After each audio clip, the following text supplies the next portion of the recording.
De hoje nós vamos aprender sobre persistência de dados. Na programação, persistência de dados significa que os dados continuarão existindo mesmo depois que o programa for encerrado.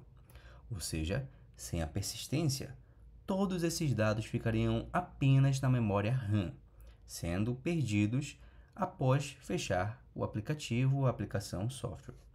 Existem várias maneiras de nós persistirmos dados.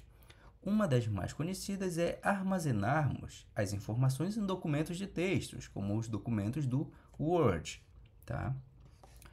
Outras maneiras são os documentos como o que eu estou utilizando aqui, que é um Excel, tá? O Excel, ele persiste dados. Mas, professor, qual a diferença de persistir dados nesses aplicativos e persistir dados, por exemplo, no banco de dados?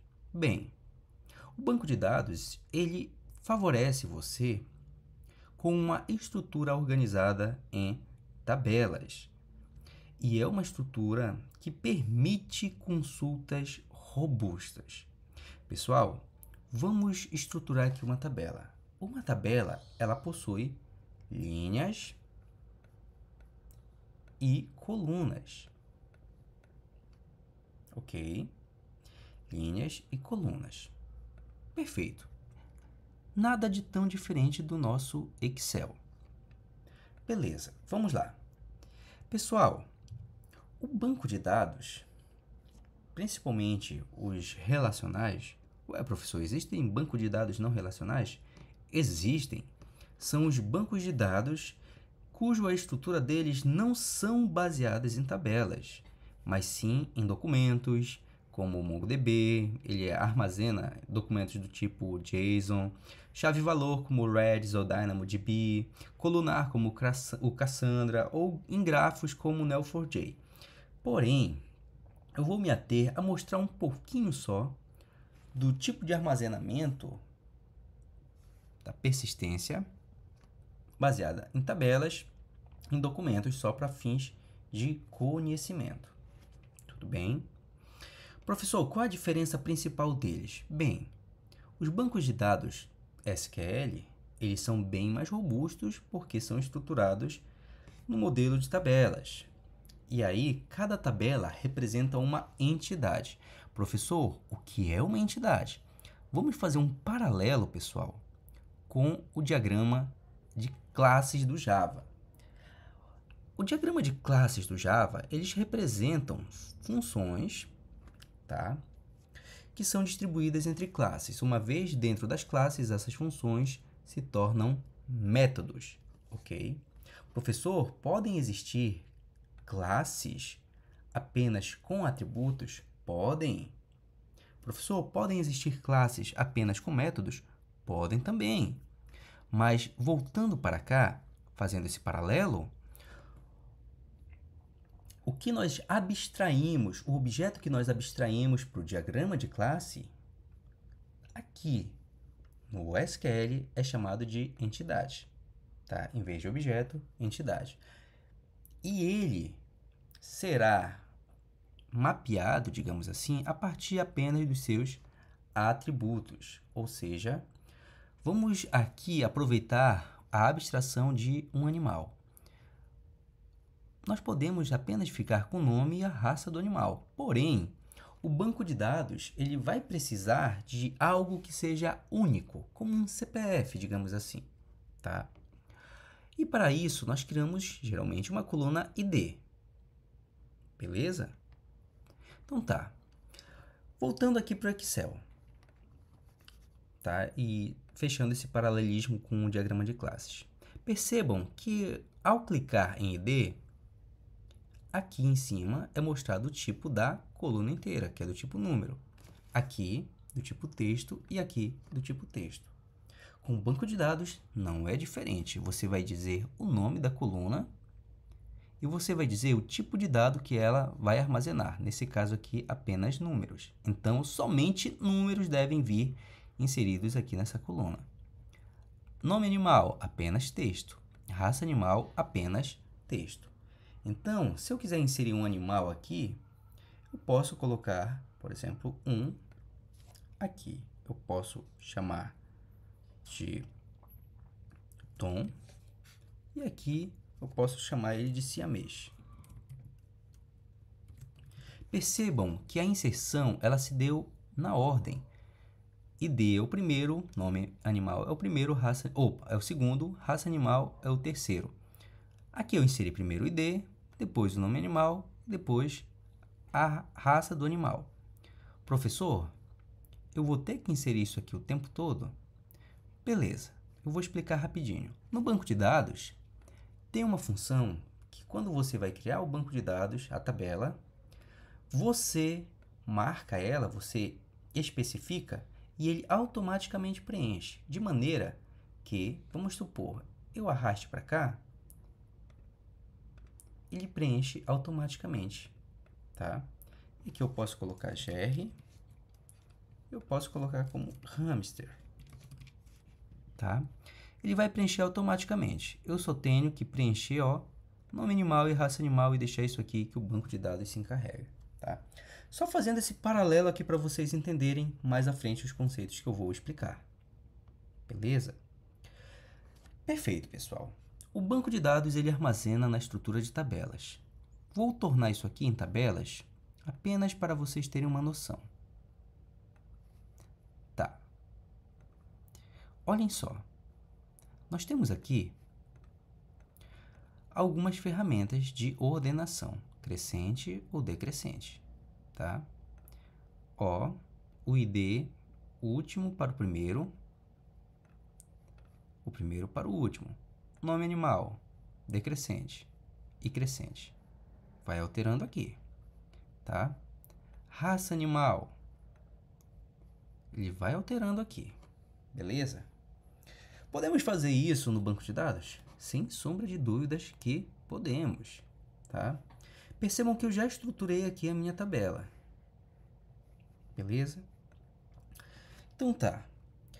Como é que isso aqui ficaria se eu fosse registrar em algo do tipo documento, que é no formato JSON? Vamos lá. Ficaria assim, pessoal. Eu iniciaria dizendo que isso é um objeto do tipo animal, tá? Ou uma entidade animal, dois pontos, abre e fecha chaves. Aqui se usa muito chaves. Aqui eu iria dizer que é um ID. E aqui o ID1. Aqui eu diria nome, animal, dois pontos, chamaria de Tom, vírgula. Outra coisa, raça animal, chamaria aqui de,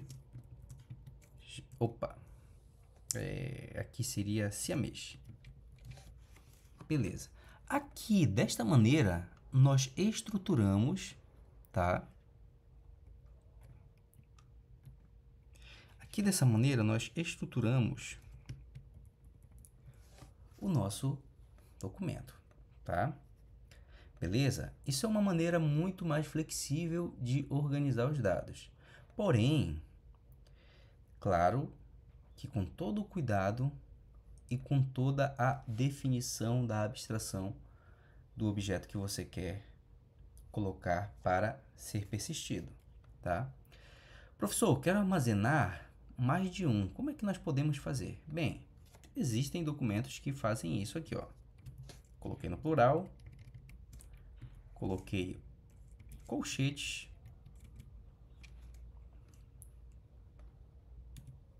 e aqui eu vou separar este animal de ID1 para o animal de ID2. ID2, gr, hamster. Ok? Então, nós temos aqui, pessoal, esta organização. Isso aqui é um arquivo JSON. O arquivo JSON, ele é organizado em chaves e valores, tá? Nós podemos perceber que isso aqui, basicamente, se trata de uma coleção de animais. Por que coleção? Porque após aqui, ó, nós temos um colchetes. Tudo que está em colchetes, pessoal, ou quase tudo que está em colchetes na programação, representa uma lista. E aqui, como eu sei que é lista de animais, ele me traz aqui as informações do primeiro animal. ID1, nome animal Tom, raça animal siamês. Lembrem que aqui tem vírgula e aqui não tem aspas duplas, porque o ID é numérico, então ele aceita dessa maneira, tá? Beleza. Existem tipos de dados aqui que eles precisam ser expressos e podem ser expressos de maneiras bem mais tratadas, pessoal. Por exemplo, dados do tipo booleano, beleza? E aqui percebam que as chaves continuam as mesmas, porém os valores são diferentes, tá? Ó, se eu clicar em ID, ID é uma chave que se repete aqui. Se eu clicar aqui no valor, ele não se repete. Chave, valor. Chave entre aspas duplas, 2 pontos, o valor que ela representa. Eu sei, por exemplo, tá, que nome animal aqui é o Tom e a raça do animal é siamês, beleza? Então, aqui nós temos uma representação de documento que pode ser persistido em um banco de dados NoSQL. Voltando para o nosso Excel, pessoal, nós temos aqui a representação de uma tabela do tipo animal, tá? Agora, eu quero aproveitar e compartilhar com vocês alguns tipos de linguagem dentro do SQL, que são muito importantes a gente conhecer, que são DDL, que é a Data Definition Language, ou linguagem de definição de dados, que ela é usada para definir a estrutura do banco de dados, como criação, alteração, exclusão de tabelas, esquemas, índices e etc. E alguns comandos que nós vamos usar na próxima aula. Por exemplo, o create, o alter table, o drop table e o truncate. Tá? O create, ele cria uma tabela, um banco ou índice. O alter, ele altera a estrutura da tabela, como adiciona, remover colunas, mudar o tipo, etc. O drop, que exclui a tabela ou banco de dados. E o truncate, que apaga todos os dados da tabela, porém mantém a estrutura dela. Tá? Nós temos também a DML, que é a Data Manipulation Language, que é utilizada para manipular os dados dentro da tabela, como o nosso famoso CRUD, que nós vamos fazer nas próximas aulas, que contém o insert, update e o delete, tá? Então, são informações bem legais para a gente utilizar. O insert, ele insere novos registros, o update, ele altera os registros que foram inseridos, né? Dependendo, claro, da forma que você quiser que sejam alterados. Se você quiser alterar apenas um, se você quiser alterar dois, ou se você quiser alterar com características específicas. E o delete, tá? Você pode apagar todos ou apagar alguns com características específicas. E tem também o DQL, que é a Data Query Language, por exemplo, é a linguagem utilizada para consultar os dados no banco. E ela é basicamente composta pelo select, que busca os registros com filtros, agrupamentos, ordenações, entre outros. E também tem a DCL, que é a Data Control Language, pessoal. A Data Control Language, ela é o tipo de linguagem para controle de acesso no banco de dados, tá? E aí é importante nós estarmos atentos a isso, porque ela concede permissões de acesso, tá? E ela também revoga permissões de acesso ao banco de dados, beleza? Voltando aqui, nós temos, pessoal, o ID com uma chave diferente para cada um deles, ou seja, esse ID ele não vai se repetir nesses campos aqui, ele é único. E por causa disso, nós podemos chamar de chave primária, ou primary key. Ele é um identificador único da linha da tabela, lembrando, da linha da tabela, tá? Ele não pode ser nulo e ele não pode se repetir. Geralmente, pessoal, por convenção, é chamado ID, tá? Basicamente isso. Nós temos também as chaves estrangeiras, que elas fazem referência a uma chave primária de outra tabela. Como é que nós podemos fazer isso aqui?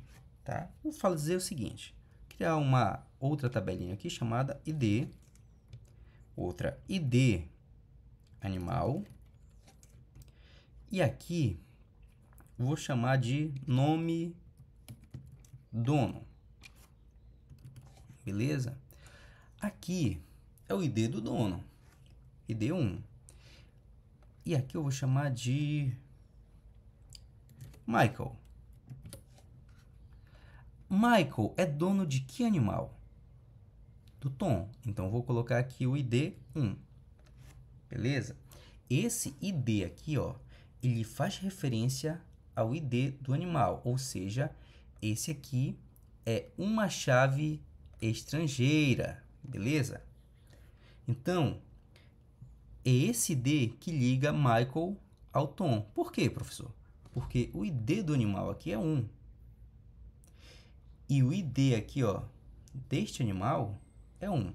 Para facilitar, basta eu vir bem aqui e ID animal. Pronto.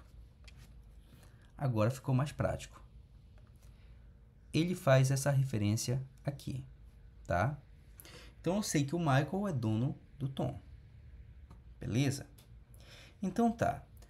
Pessoal, uma coisa importante. Alguns comandos a gente vai aprender ao longo do tempo, mas já adianto alguns aqui para vocês. O not null, ele impede que uma coluna receba um valor nulo e ele obriga o preenchimento desse campo. O campo é isso aqui, por exemplo, nome animal, o campo recebe o valor em texto, tá? O auto-increment, ele faz com que o valor do campo ele seja gerado automaticamente em sequência, como nós fizemos aqui, tá? Beleza? Em sequência, tá? Então, o primeiro ID será 1 do primeiro registro, o próximo será 2 e assim por diante, tá? Então, é isso, pessoal. Agora, simplificando e fazendo um breve resumo, o que são linhas e o que são colunas no banco de dados? Basicamente, elas representam os atributos que são as características de uma entidade, tá? Nesse caso aqui, as características de um animal, beleza? Cada coluna tem um nome e um tipo de dado, como texto, número, data e assim por diante, tá? E as linhas, elas representam os registros, que são as entradas de dados na tabela, beleza? Cada linha aqui, ó, é uma instância da entidade, ou seja, é um tipo de animal específico, beleza? Então, pensem nela como os dados que preenchem a tabela, ok? Então, é isso, pessoal. Por aqui, a gente pode ter uma breve noção do que é persistência de dados. Eu aguardo vocês na próxima aula e só para concluir, eu quero apresentar uma breve diferença entre o Excel e o SQL. No Excel, a gente pode misturar textos, fórmulas e vários formatos sem ter muita restrição. No SQL, cada coluna tem seu tipo de dado. É um tipo de dado rígido, ou seja, ele vai seguir regras para manter a consistência dos tipos de dados, ok? E aí a gente consegue ter esse paralelo. Vejo vocês na próxima aula, espero ter auxiliado no aprendizado. Até mais!